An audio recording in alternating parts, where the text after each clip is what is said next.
Hi అండి, నా వంట రుచులకి స్వాగతం. ఫ్రెండ్స్, ఈరోజు నేను చాలా తక్కువ ఇంగ్రీడియంట్స్తో సింపుల్ అండ్ టేస్టీగా 10-15 నిమిషాల్లో ఎంతగానో నోరూరించే కమ్మటి సేమియా కేసరి స్వీట్ రెసిపీని పర్ఫెక్ట్గా ఎలా చేసుకోవాలో ఇప్పుడు నేను ఈ వీడియోలో చేసి చూపిస్తున్నాను. ఈ వీడియో ఎక్కడ కూడా స్కిప్ చేయకుండా ఫుల్గా వాచ్ చేయండి.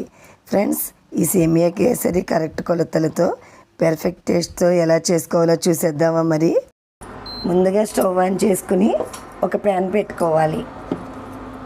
ప్యాన్ లైట్గా హీట్ అయిన తరువాత 2 టేబుల్ స్పూన్స్ నెయ్యిని వేసుకోవాలి. తరువాత కొద్దిగా జీడిపప్పును వేసి వేయించుకోవాలి. జీడిపప్పు ఈ విధంగా వేగిన తరువాత ఒక బౌల్లోకి తీసుకోవాలి. ప్లీజ్ ఫ్రెండ్స్, ఈ వీడియోని చూస్తున్న వాళ్ళు ముందుగా ఈ వీడియోని లైక్ చేయండి. మీరు ఇచ్చే లైక్స్ కామెంట్స్ వల్ల నా వీడియోస్ ఇంకొంచెం ముందుకు వెళ్ళటానికి ఎంతో సపోర్ట్ చేసిన వారు అవుతారు. అలాగే కొద్దిగా కిస్మిస్ని కూడా వేయించుకోవాలి. మీకు కావాలంటే ఇంకొంచెం కిస్మిస్ని కూడా వేసుకున్నా పర్వాలేదు. కిస్మిస్ కూడా ఈ విధంగా వేగిన తర్వాత అదే బౌల్లోకి తీసుకోవాలి. తరువాత ఇంకో 4 టేబుల్ స్పూన్స్ నెయ్యిని వేసుకోవాలి. ఇప్పుడు ఈ నేతిలో 1 కప్పు సేమియాను వేసుకుని ఈ విధంగా గరిటెతో కలుపుతూ మంటను సిమ్లో మాత్రమే పెట్టుకుని వేయించుకోవాలి. ఫ్రెండ్స్, ఇక్కడ నేను రోస్టెడ్ సేమియాను తీసుకోలేదు. మనం ఉప్మా చేసుకుంటాం కదా, ఆ సేమియానే తీసుకున్నాను.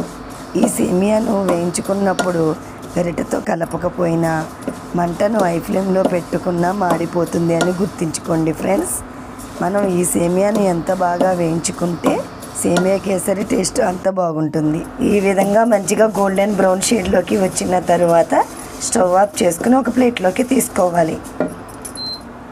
తరువాత ఏ కప్పుతోటి అయితే సేమియా తీసుకున్నామో ఇప్పుడు అదే కప్పుతోటి 2 కప్పుల వాటర్ వేసుకోవాలి.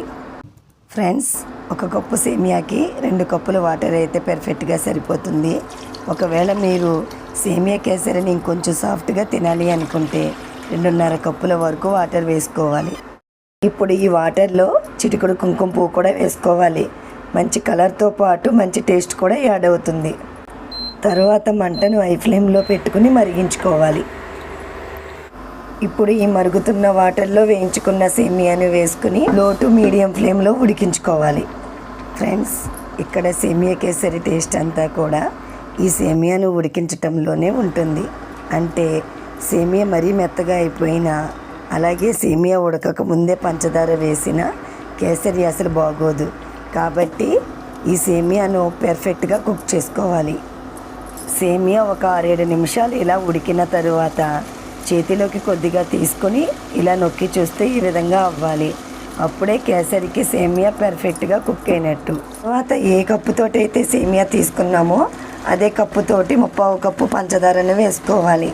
1 కప్పు సేమియాకి 3/4 కప్పు పంచదార అయితే కరెక్ట్గా సరిపోతుంది. ఒకవేళ మీకు ఇంకొంచెం ఎక్కువ స్వీట్ కావాలి అనుకుంటే 1 కప్పు వరకు కూడా పంచదారను వేసుకోవచ్చు. దీనికన్నా ముందు నాకు వేరొక ఛానల్ కూడా ఉంది. ఆ ఛానల్కి సంబంధించిన లింక్ డిస్క్రిప్షన్లో పెడతాను. ఆ ఛానల్ని కూడా సబ్స్క్రైబ్ చేసుకుని ప్రక్కనే ఉన్న బెల్ ఐకాన్ని యాక్టివేట్ చేసుకోండి.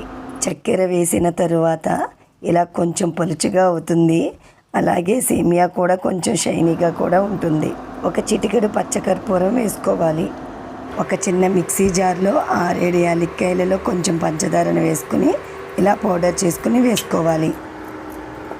ఇలా కలుపుతూ 2-4 నిమిషాల పాటు ఉడికించుకున్నామంటే పాకం అంతా సేమియా పీల్చుకుంటుంది. ఎప్పుడైతే పాకం దగ్గర పడి సేమియా ఈ విధంగా దగ్గరకు వచ్చిన తరువాత చివరిగా ఇంకో 2 స్పూన్స్ నెయ్యిని వేసుకోవాలి.